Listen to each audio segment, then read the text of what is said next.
प्रदेश में भाजपा सरकार ने पूरे किए 8 वर्ष। मुख्यमंत्री ने दिया प्रदेश सरकार की उपलब्धियों का ब्यौरा। विदेश में नौकरी पाने के इच्छुक युवाओं के लिए पंजीकरण पोर्टल की शुरुआत की।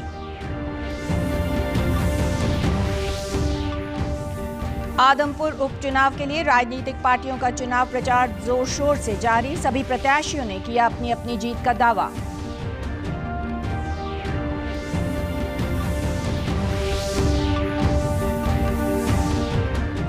केंद्रीय गृह मंत्री अमित शाह कल फरीदाबाद में करेंगे विभिन्न विकास परियोजनाओं का शिलान्यास और लोकार्पण।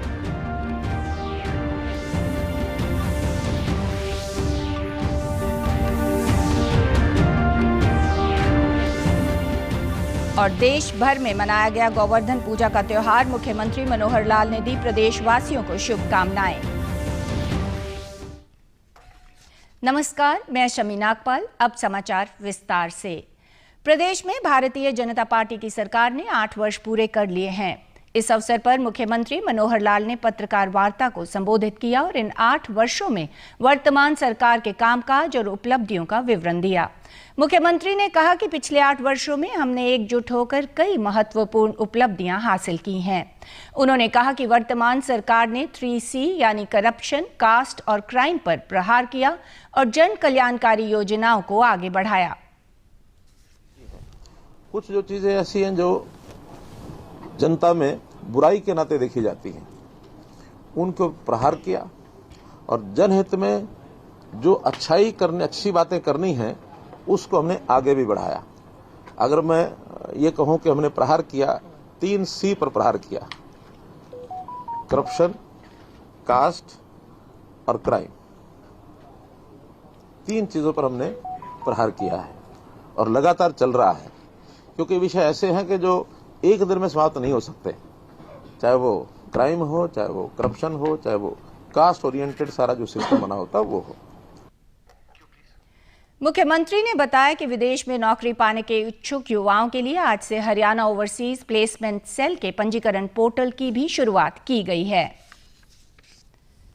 जिस प्रोग्राम को हम शुरू कर रहे हैं, पहला है वो आज ही यहाँ लॉन्च कर रहे हैं, वो है कि हरियाणा ओवरसीज प्लेसमेंट सेल और श्री विश्वकर्मा यूनिवर्सिटी, कौशल यूनिवर्सिटी जो हमारी पलवल में है, इन्होंने मिल करके एक प्लेसमेंट एजेंसी के माध्यम से और इस कार्यक्रम को शुरू किया कि हम अपने यहाँ की जो रिसोर्सेज हैं, अपने प्रदेश के, देश के भी हैं, प्रदेश के खास करके जो वर्कफोर्स है, वर्किंग क्लास के लोगों को हम विदेशों में वहाँ की आवश्यकता के हिसाब से स्किल ट्रेनिंग दे करके और वहाँ भेज सकें।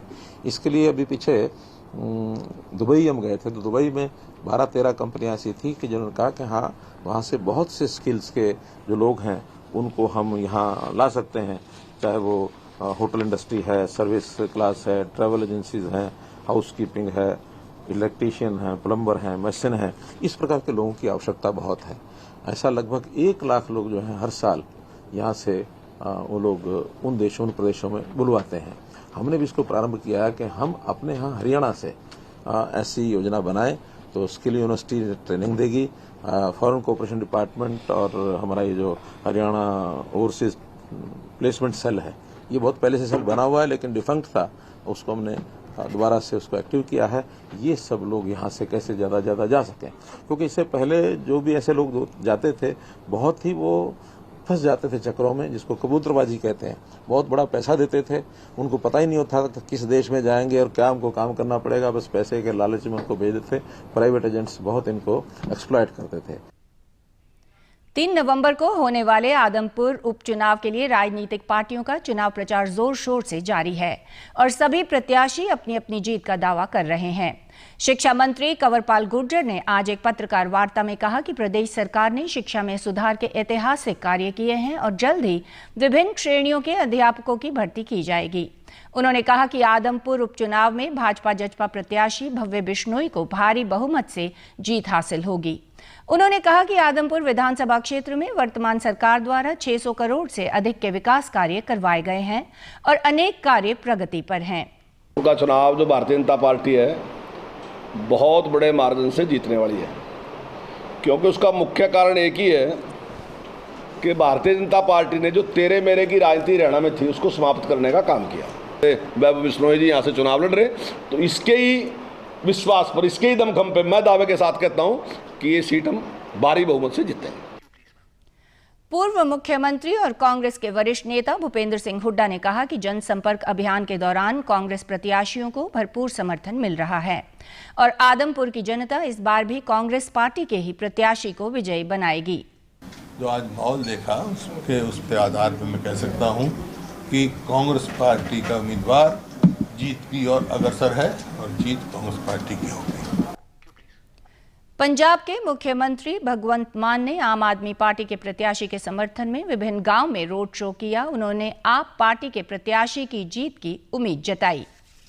आदमपुर में भी, गुजरात में भी और हिमाचल में भी नई कहानियां लिखी जाएंगी, नया जोश, नया सूर्य, नया रंग और नए विचार भारत की राजनीति में पनप रहे हैं और अरविंद केजरीवाल जी की अगुवाई में ये नए विचार जो हैं वो बड़ी जल्दी देश में एक नए संचार के रूप में, एक नए प्रचार के रूप में। कल फरीदाबाद में केंद्रीय गृह मंत्री अमित शाह की रैली को लेकर सभी तैयारियां पूरी हो चुकी हैं। रैली स्थल पर सुरक्षा के व्यापक प्रबंध किए गए हैं। मुख्यमंत्री मनोहर लाल ने बताया कि कल केंद्रीय गृह मंत्री अमित शाह पलवल से हरसाना कला तक हरियाणा ऑर्बिटल रेल कॉरिडोर का शिलान्यास और रोहतक एलिवेटेड रेल पथ, सोनीपत में रेल कोच नवीनीकरण कारखाना, गुरुग्राम के भौंडसी में हरियाणा पुलिस आवासीय परिसर का लोकार्पण करेंगे। फरीदाबाद में लोकसभा क्षेत्र का एक बड़ी सभा रखी गई है। होम मिनिस्टर श्री अमित शाह जी वहाँ रहेंगे। 4 बड़ी योजनाओं का वहाँ उद्घाटन और शिलान्यास होने वाला है। 6,600 करोड़ रुपए से ऊपर लागत की 4 योजनाएं ये होंगी, जिसमें से सबसे बड़ी ऑर्बिटल रेल कॉरिडोर परियोजना केएमपी के साथ साथ हरियाणा ऑर्बिटल रेल कॉरिडोर एक बड़ा प्रोजेक्ट है। 5,600 करोड़ का तो अकेले यही है, जो पलवल से लेकर के और कुंडली तक ये एक रेल लाइन बनेगी। 121 किलोमीटर इसकी लंबाई होगी और इसके लिए एसपीवी बन गया है। उसमें हरियाणा स्टेट भी पैसा लगाएगी, कुछ और भी ऑर्गेनाइजेशंस हैं वो भी सब पैसा लगाएंगी। कल उसका शिलान्यास होगा, स्वयं होम मिनिस्टर उसका शिलान्यास करेंगे। उसके शुरू होने से दिल्ली के ऊपर जो हमारा ट्रैफिक है, खास करके साउथ हरियाणा के जो लोग दिल्ली होकर के जिनको निकलना पड़ता है, चाहे ट्रेन के कारण से, रोड का तो ट्रैफिक अब ठीक हो गया केएमपी के कारण से, लेकिन अब रेलवे लाइन बनने के बाद शताब्दी जैसी ट्रेन भी हो सकता है साउथ हरियाणा से कोई चले और स्पेशल ट्रेन भी चल सकती हैं। दिल्ली से हरियाणा की जितनी लाइनें हैं उन सब को वो क्रॉस करेगी, ताकि उस इंटरजेक्शन के ऊपर हरियाणा की सब ट्रेन से सीधा अंबाला, चंडीगढ़ या उत्तर भारत की ट्रेन के साथ वो सब मिल जाए। देश भर में आज गोवर्धन पूजा का त्योहार मनाया गया। गोवर्धन पूजा लोक जीवन से जुड़ा त्योहार है और इसे अन्नकूट के रूप में भी जाना जाता है। केंद्रीय गृह मंत्री अमित शाह ने देशवासियों को गोवर्धन पूजा की शुभकामनाएं दी और उन्होंने अपने ट्वीट संदेश में कहा कि भगवान श्री कृष्ण सभी पर अपनी कृपा बनाए रखें। इसके साथ ही केंद्रीय गृह मंत्री ने एक वीडियो भी साझा किया।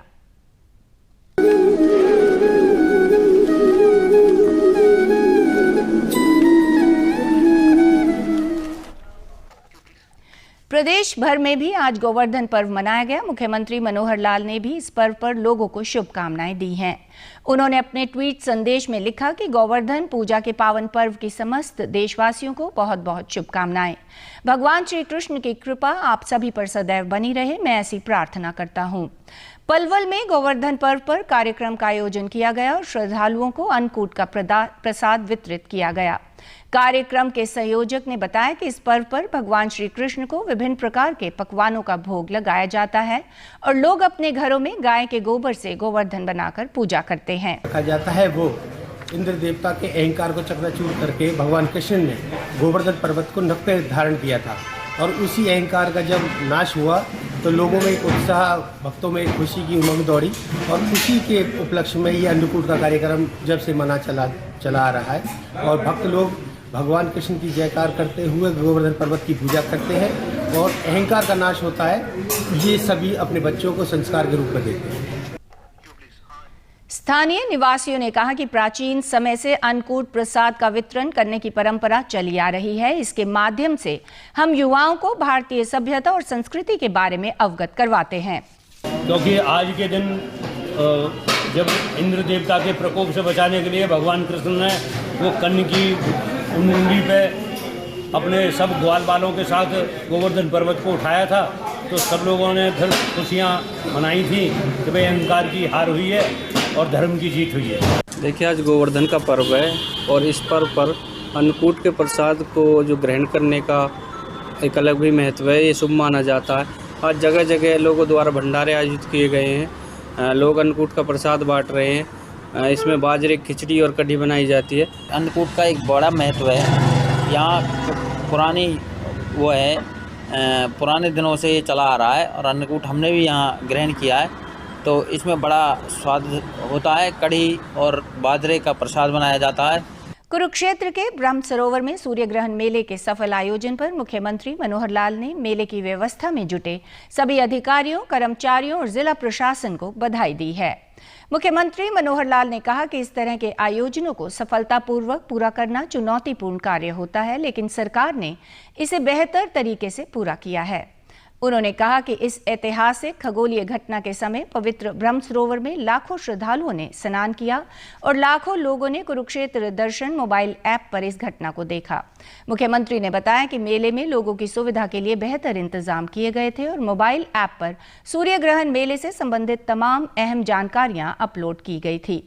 मुख्यमंत्री मनोहर लाल ने कहा कि गीता स्थली कुरुक्षेत्र आस्था और पर्यटन का संगम है। उन्होंने कहा कि कुरुक्षेत्र अध्यात्मिक का केंद्र है, सरकार इसके विकास पर तत्परता से कार्य कर रही है और अंतर्राष्ट्रीय गीता जयंती महोत्सव की तरह श्री कृष्ण उत्सव भी मनाया जाएगा। स्वच्छता भारत 2.0 अभियान के तहत रोहतक जिले में सरकारी संस्थान सफाई अभियान में बढ़ चढ़कर हिस्सा ले रहे हैं। रोहतक के मुख्य डाकघर के अधीक्षक दीपक मल्होत्रा ने कहा कि विभाग द्वारा समय समय पर सफाई पखवाड़ा का आयोजन किया जाता है। सफाई अभियान के तहत सभी लोगों को स्वच्छता का पालन करने के लिए जागरूक किया जा रहा है।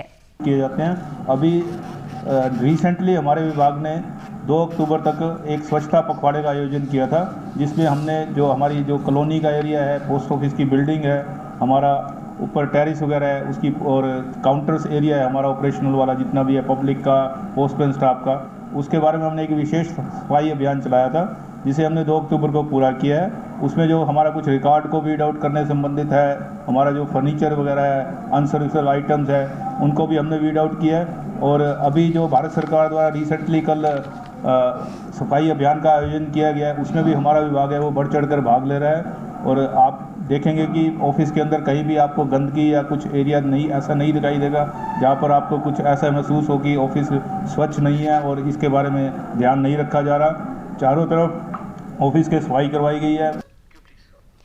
वहीं नागरिक अस्पताल के वरिष्ठ चिकित्सा अधिकारी डॉक्टर रमेश चंद्र ने कहा कि अस्पताल में प्रतिदिन सफाई का विशेष ध्यान रखा जाता है।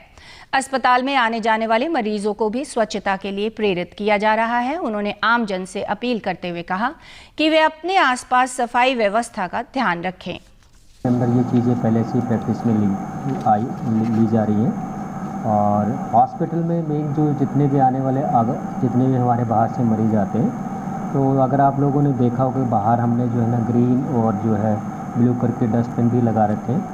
तो अंत में इस बुलेटिन के मुख्य समाचार एक बार फिर। प्रदेश में भाजपा सरकार ने पूरे किए 8 वर्ष। मुख्यमंत्री ने दिया प्रदेश सरकार की उपलब्धियों का ब्यौरा। विदेश में नौकरी पाने के इच्छुक युवाओं के लिए पंजीकरण पोर्टल की शुरुआत की।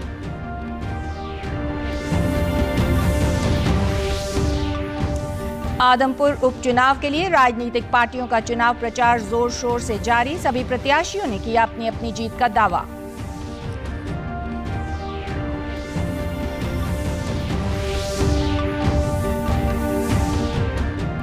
केंद्रीय गृह मंत्री अमित शाह कल फरीदाबाद में करेंगे विभिन्न विकास परियोजनाओं का शिलान्यास और लोकार्पण।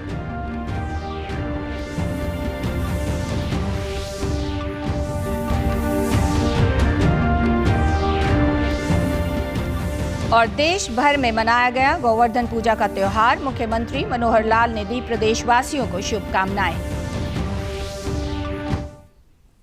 समाचारों में आज इतना ही। नमस्कार।